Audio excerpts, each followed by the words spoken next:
una hermana a través de correo electrónico me pregunta de una manera bastante amplia y detallada qué hacer con determinadas sensaciones físicas que le vienen cuando está rezando. Algunas de estas sensaciones físicas son positivas, otras sensaciones físicas son negativas, son desagradables, y en consecuencia no sabe exactamente qué puede significar y cómo reaccionar. El tema de las sensaciones físicas en la oración es un tema viejo y los primeros padres de la Iglesia lo abordaron y lo explicaron, especialmente los padres del desierto, sabiendo que, en primer lugar, sus compañeros en el desierto se dedicaban a la oración durante largas horas, todos los días, y en segundo lugar, rezaban solos.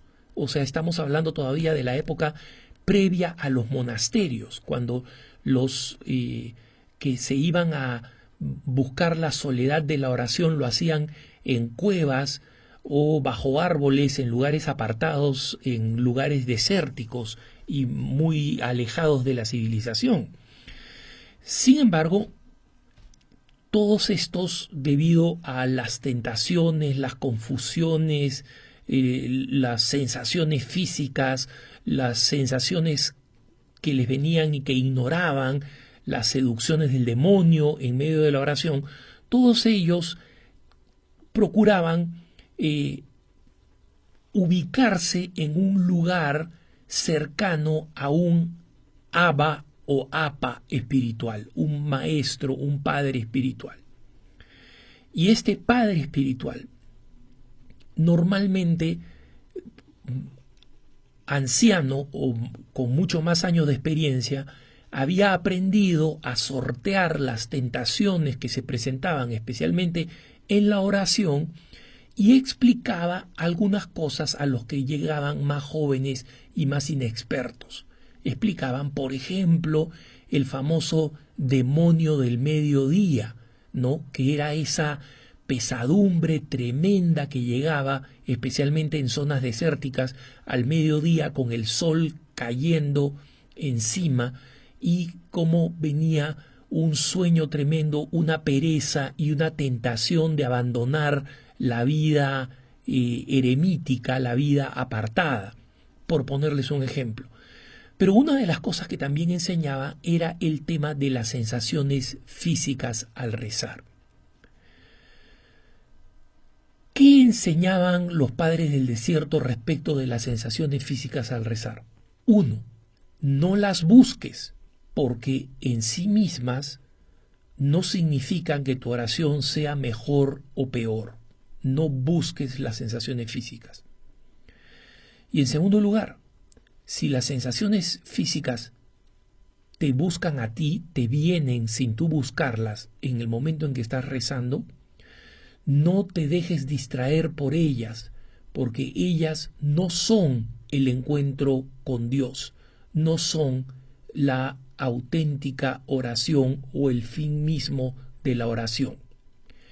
Y pongo un ejemplo sobre todo de los maestros orientales que promovían entre algunos de los nuevos eremitas la oración que se conoce como la cripte melete, la oración oculta en el corazón, y que consistía en repetir frases como, por ejemplo, Señor mío Jesucristo, ten piedad de mí pecador. La frase, ¿se acuerdan de el publicano? Una frase adaptada del publicano en el Evangelio, que Jesús pone como ejemplo y como contraste a la del fariseo que se sentía justificado, y como Jesús dice, aquel, es decir, el publicano, regresó justificado. Entonces encontraban en esta frase una frase profunda para iniciarse en la oración. Señor mío Jesucristo, ten piedad de mí pecador.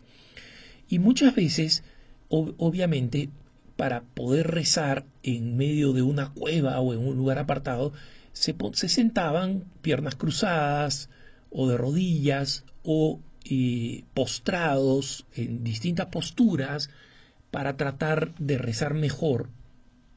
Y en algunas ocasiones algunas posturas frecuentes que relatan algunos padres del desierto era que la persona colocaba el mentón sobre el pecho, y lo que terminaba aconteciendo es que las personas, al repetir esta oración, sentían un cierto calor del corazón, ¿no? un cierto calor del corazón.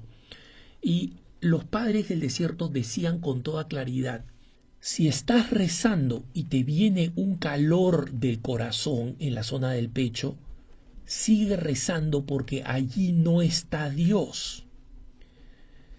Si estás rezando y después del calor de la oración te viene como una iluminación, es decir, la sensación de que con los ojos incluso cerrados hay una luz radiante, no te distraigas porque allí no está Dios. Y entonces advertían a estas personas que las sensaciones físicas que a veces pueden acompañarlos en la oración no significa que nuestra oración esté mejor, no significa que nuestra oración esté progresando, no significa que nuestra oración nos está acercando más a Dios.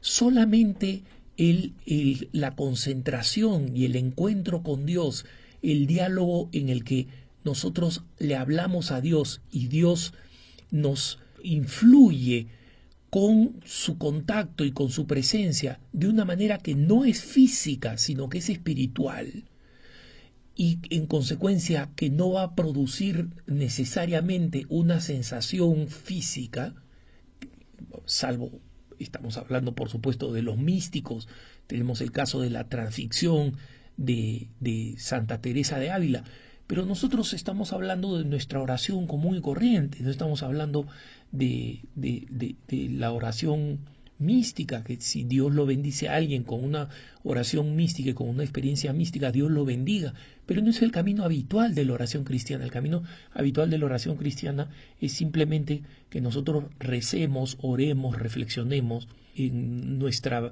vida cristiana ante la presencia de Dios, y que esa reflexión y esa meditación, especialmente hecha con la palabra, con la Sagrada Escritura, nos vaya profundizando certezas sobre la verdad de Dios que vayan transformando nuestra vida y la vayan convirtiendo en una vida virtuosa.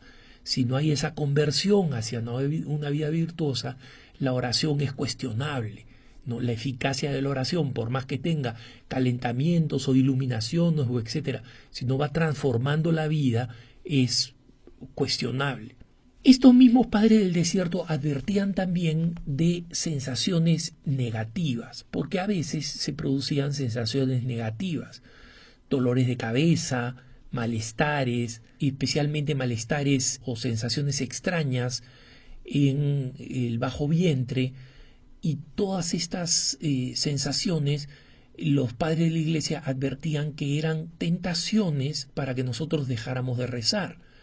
Obviamente, si el malestar es intenso y nosotros no podemos seguir rezando, es lógico que hagamos una pausa, nos estiremos, pidamos la ayuda de Dios, respiremos, nos relajemos y tratemos de volver a la oración, y lo más probable es que esa sensación desagradable se aparte.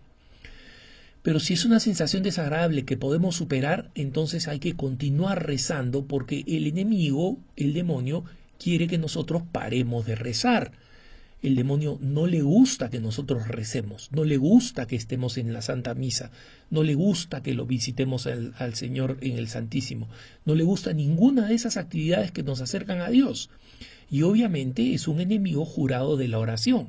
Dios nos protege y por eso no nos pasan cosas más malas durante la oración, simplemente porque Dios nos está protegiendo y permite que nosotros podamos rezar y elevar nuestra oración a Dios. Pero es importante que comprendamos, hermanos, que la oración es un acto espiritual.